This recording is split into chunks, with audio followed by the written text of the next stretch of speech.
महाभारत यह एक संपूर्ण महाकाव्य है। होने को तो महाभारत अपने आप में बहुत कुछ सिखाता और दर्शाता है, पर महाभारत के युद्ध में एक अत्यंत महत्वपूर्ण और रोचक अध्याय का भी वर्णन है, चक्रव्यूह का। यह युद्ध कला का एक अद्वितीय उदाहरण है, जिसे केवल कुछ ही लोग समझ और तोड़ सकते थे। चक्रव्यूह एक विशेष प्रकार की युद्ध रणनीति थी, जिसे कौरवों ने पांडवों के खिलाफ इस्तेमाल किया। इसका निर्माण एक गोलाकार रचना के रूप में होता था, जो एक के बाद एक विभिन्न परतों में विभाजित होता था। इस संरचना में दुश्मन फंस जाता और उसे निकलने का कोई रास्ता नहीं मिलता। अभिमन्यु अर्जुन और सुभद्रा का पुत्र था, जिसने गर्भ में ही चक्रव्यूह में प्रवेश करने की कला सीखी थी। जब वह गर्भ में था, तब अर्जुन ने सुभद्रा को चक्रव्यूह को तोड़ने की कला बताई थी, जिसे अभिमन्यु ने सुन लिया था। हालांकि सुभद्रा की नींद आने के कारण अर्जुन ने बाहर निकलने का तरीका नहीं बताया, इसलिए अभिमन्यु केवल चक्रव्यूह में प्रवेश करना ही जानता था, लेकिन उसे तोड़कर बाहर निकलने की कला से वह अनभिज्ञ था।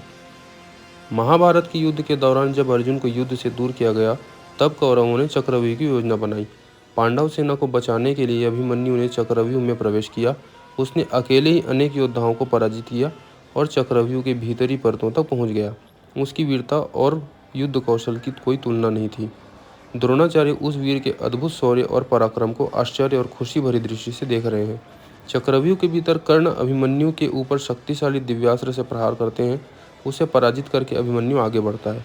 आगे जाके अभिमन्यु और दुर्योधन के बीच चक्रव्यूह के भीतर गहरी द्वंद्व युद्ध चलने लगता है, जिसमें दुर्योधन के सारे अस्त्र और शस्त्र मिलकर भी अभिमन्यु का कुछ भी नहीं बिगाड़ पाते।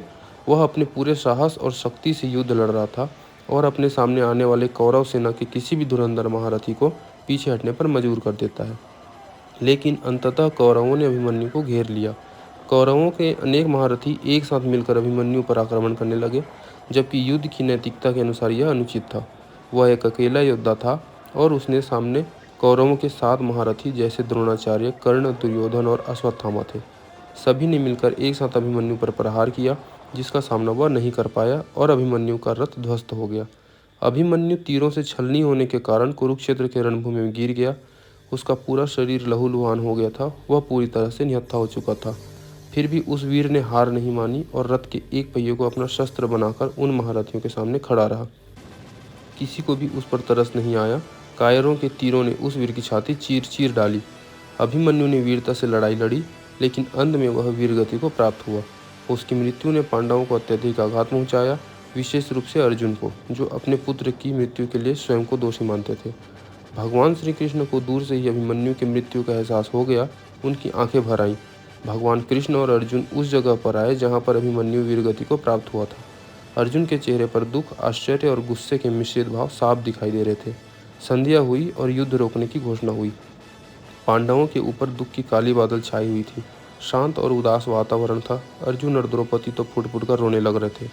हृदय आघात पहुंचाने वाली स्थिति तो तब पैदा हो गई जब अभिमन्यु की वीरगति प्राप्त होने का संदेश उसकी माता सुभद्रा को पहुंची। वह मूर्छित होकर गिरने ही वाली थी कि उन्हें एक दासी ने सहारा देकर संभाला। रात होने को थी। अभिमन्यु का शव चीता सैया पर लेटी हुई है। चीता को चारों तरफ से पांडवों और उनके सैनिकों ने घेर रखा है। साथ ही भगवान श्री कृष्ण भी खड़े हुए हैं। अर्जुन के हाथ में चीता की अग्नि है। अग्नि तो अर्जुन के हृदय में भी प्रज्वलित हो रही थी।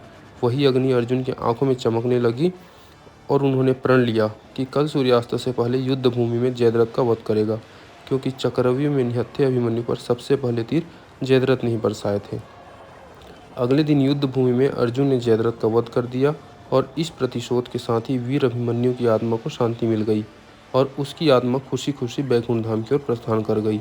इस प्रकार महाभारत के चक्रव्यूह की कथा अभिमन्यु की वीरता, साहस और बलिदान की अमर गाथा है। अभिमन्यु का बलिदान आज भी भारतीय संस्कृति में साहस और शौर्य का प्रतीक माना जाता है।